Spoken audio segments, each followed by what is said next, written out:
The bullet had found its mark 3 days ago, and Jake McCready knew he was dying.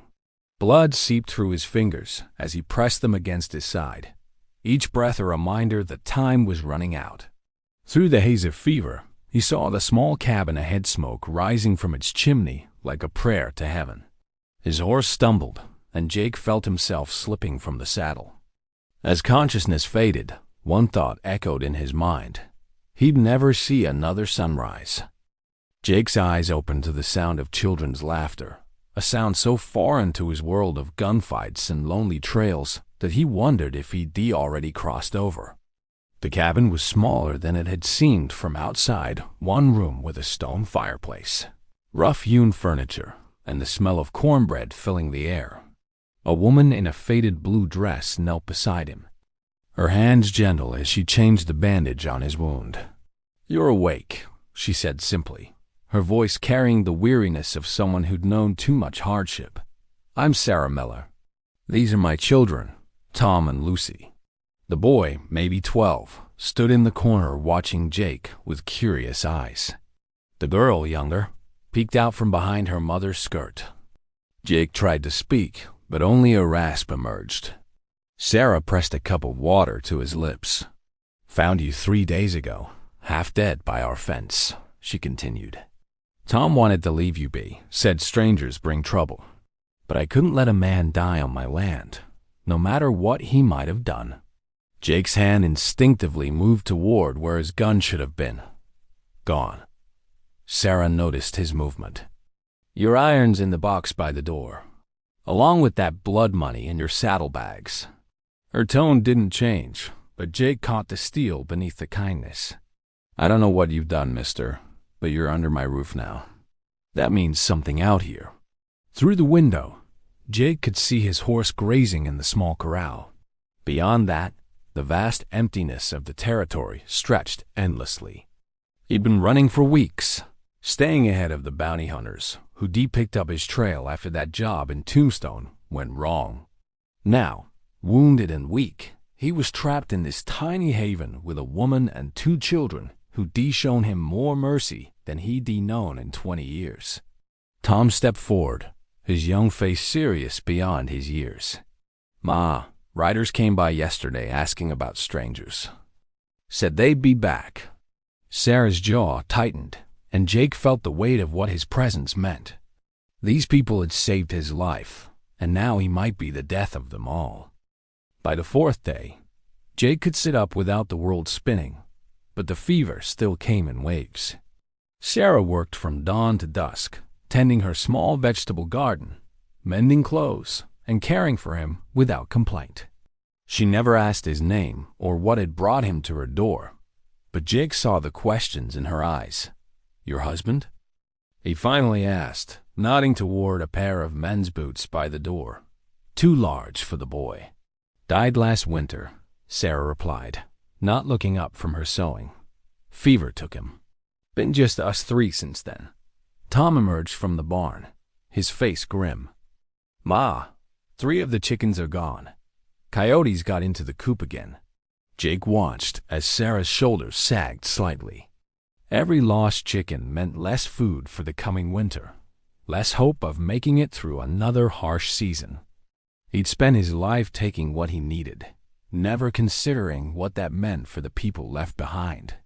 "I'll fix the coop," Jake offered, struggling to stand.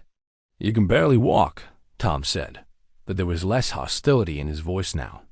"Boy's right," Sarah agreed. "You push yourself too hard, that wound will open again." But Jake had already made up his mind. That evening, as Sarah put Lucy to bed and Tom studied his letters by lamplight, Jake dragged himself to the broken coop. His hands shook as he worked, sweat beading on his forehead despite the cool air. Each nail he hammered sent fire through his side, but he pressed on. He was nearly finished when he heard the horses. 3 riders, approaching at an easy pace. Jake's blood ran cold as he recognized the lead rider, Marcus Crane, a bounty hunter with a reputation for bringing men back dead rather than alive. Through the cabin window, Jake could see Sarah tucking Lucy into bed, oblivious to the danger approaching. Tom was still reading, his young face peaceful in the lamplight. In a few minutes, that peace would be shattered forever. Jake reached for his gun, forgetting it was still locked in Sarah's box. He was trapped, wounded, and weaponless. The three people who'd shown him kindness were about to pay the price for their compassion. The riders were 100 yards out now, close enough that Jake could see Crane's cold smile in the moonlight. As the riders drew closer, Jake's mind raced back to another night, 10 years ago, when he'd been the one approaching a peaceful cabin with violence in his heart. He'd been younger then, hungrier, following orders from men who paid well and asked no questions. The family inside had been Mexican, trying to scratch out a living on disputed land. There had been children then too. The memory hit him like a physical blow. The way the mother had pleaded, the father had fought, the children had screamed. He'd told himself it was just business, that he was following orders. But late at night, when the whiskey couldn't quiet his conscience, he remembered their faces. Now, watching Tom help his mother bank the fire for the night, Jake saw that same innocence he'd once destroyed. The weight of every choice, every wrong turn that had led him to this moment, settled on his shoulders like a lead blanket. "Riders coming," he called out, his voice stronger than it had been in days. Sarah appeared in the doorway, quickly reading the tension in his posture. "How many?" "3. They're hunting me." She didn't hesitate, didn't waste time with questions or blame. "Tom, get Lucy and hide in the root cellar. Take the rifle." "Ma, I won't leave you. You'll do as I say, boy. Protect your sister." As Tom reluctantly gathered Lucy and disappeared through the floor hatch, Sarah moved to the wooden box and retrieved Jake's gun belt. She held it out to him, her eyes steady. "I figured you might need this eventually." Jake strapped on the gun, feeling its familiar weight. "Why are you helping me? You don't know what I've done." "No," Sarah said quietly, "but I know what you've done for us. Fixed our co-op, helped Tom with his reading, made Lucy laugh for the first time since her pay died. Sometimes what a man does matters more than what he's done." The riders had stopped 50 yards from the cabin. Crane's voice carried clearly in the still air. "Jake McCready, we know you're in there. Come on out, and the woman and children don't have to get hurt." Jake looked at Sarah, seeing the fear she was trying to hide. He thought of the family from 10 years ago, the choice he'd made to follow orders instead of his conscience. This time would be different. "There's a back window," Sarah whispered. "You could slip out, take your horse." Jake checked his weapon, feeling steadier than he had in days. "That's not who I want to be anymore." Jake stepped onto the porch, his gun hanging loose at his side. The moon was full, casting everything in silver light. Crane sat his horse with the casual confidence of a man who'd never lost a fight. His two companions flanked him, hands resting on their weapons.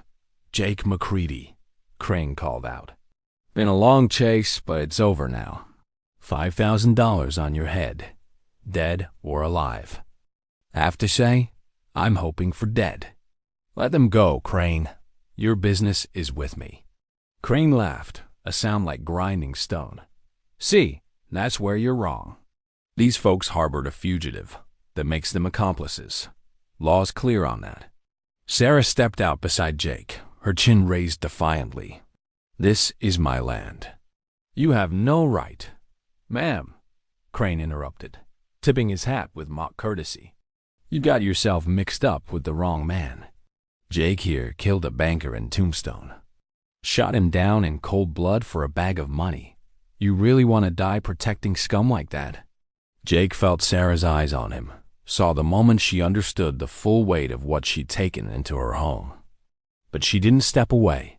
"A man came to my door dying," she said simply. "What he was before doesn't change what I had to do." Crane's patience was wearing thin. "Last chance, McCready. Walk out here with your hands up, or we take you down with the woman." The cabin door creaked and Tom appeared, his father's old rifle in his hands. It was too big for him, but he held it steady. Leave my mother alone." "Tom, no!" Sarah gasped. Everything happened at once. One of Crane's men drew his gun, aiming at the boy. Jake's weapon cleared leather faster than thought, 2 shots echoing in the night air. The gunman toppled from his horse, but Crane and the third man were already moving. Glass shattered as bullets punched through the cabin windows. Jake shoved Sarah toward the door as return fire split the air where they'd been standing. His wounded side screamed in protest, but adrenaline carried him forward. Crane had dismounted, using his horse for cover. Should have made this easy, McCready. Now the whole family pays. Jake dove behind the water trough as more shots rang out. He was outgunned, wounded, and responsible for 3 innocent lives. Everything he'd run from, everything he'd tried to escape, had followed him here. Then he heard Lucy crying from inside the cabin, a sound that cut through his soul like a knife. In that moment, Jake McCready made the choice that would define the rest of his life, however long that might be. The gunfight had lasted only minutes, but it felt like hours. Jake crouched behind the trough, blood seeping through his bandages, listening to the terrifying silence that had settled over the homestead. Crane and his remaining man had taken cover behind the barn, and Jake knew they were planning their next move. Inside the cabin, he could hear Sarah comforting the children, her voice steady despite the fear he knew she felt. It was the same voice he remembered from his fevered dreams, the voice that had called him back from death's door. Tom appeared at the broken window, his rifle ready. The boy had grown up in the last few minutes, forced into manhood by violence he'd never asked for. "I count 2 left," Tom whispered. Jake nodded, then studied the layout of the small homestead. The barn where Crane was hiding, the corral where his horse waited, the endless expanse of prairie beyond. He could make a run for it, draw them away from the cabin. It would probably mean his death, but it would save the family. Strange how quiet his mind was now, how clear everything seemed. For 20 years, he'd been running from something: the law, his past, his conscience. But there was nowhere left to run, and for the first time in his adult life, he didn't want to. "Jake," Sarah called from inside the cabin. "There's another way. The root cellar connects to the old mine shaft. You could get out that way. Escape. Again. Always the same choice, the same coward's way out." But as Jake looked at the cabin, at the life Sarah had built for her children, he understood something that had taken him decades to learn. Some things were worth standing and fighting for. "No," he called back. "I'm done running." He thought of his father, a man who'd never backed down from anything in his life. A good man who died trying to build something instead of tear it down. Jake had dishonored that memory for 20 years, but maybe it wasn't too late to change that. The moon had moved behind a cloud, and darkness settled over the homestead like a shroud. Somewhere out there, Crane was waiting, planning, preparing to finish what he'd started. But Jake McCready was done being hunted. For the first time in his life, he was going to be the one doing the hunting. Jake moved like smoke in the darkness, using every skill he'd learned in 2 decades of living outside the law. The wound in his side had opened again, leaving a trail of blood, but his mind was clearer than it had been in years. He found Crane's remaining man first, crouched behind a pile of firewood, eyes fixed on the cabin. Jake approached from behind, silent as death itself. When it was over, only Crane remained. The bounty hunter had barricaded himself in the barn, but Jake knew these old buildings better than most. He'd spent enough nights hiding in places just like this one. There was always another way in a loose board, a forgotten window, a weakness that desperate men learned to find. When Jake finally confronted Crane in the dusty confines of the barn, it wasn't the dramatic showdown the bounty hunter had expected. There were no clever words, no final speeches.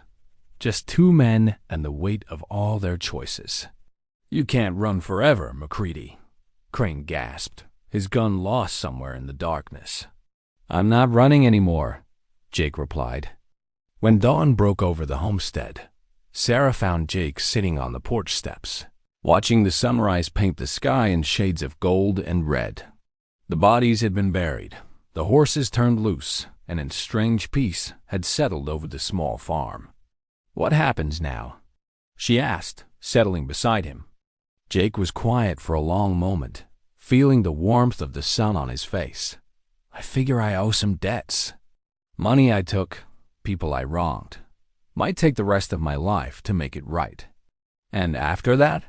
He looked at the small cabin, at Tom teaching Lucy to read in the morning light, at the woman who'd shown him that redemption was possible.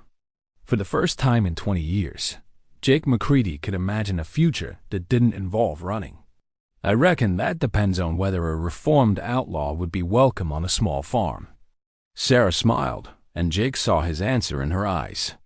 The man who'd ridden up to this cabin dying was gone forever, buried with his past. What remained was something new, something worth building a life around.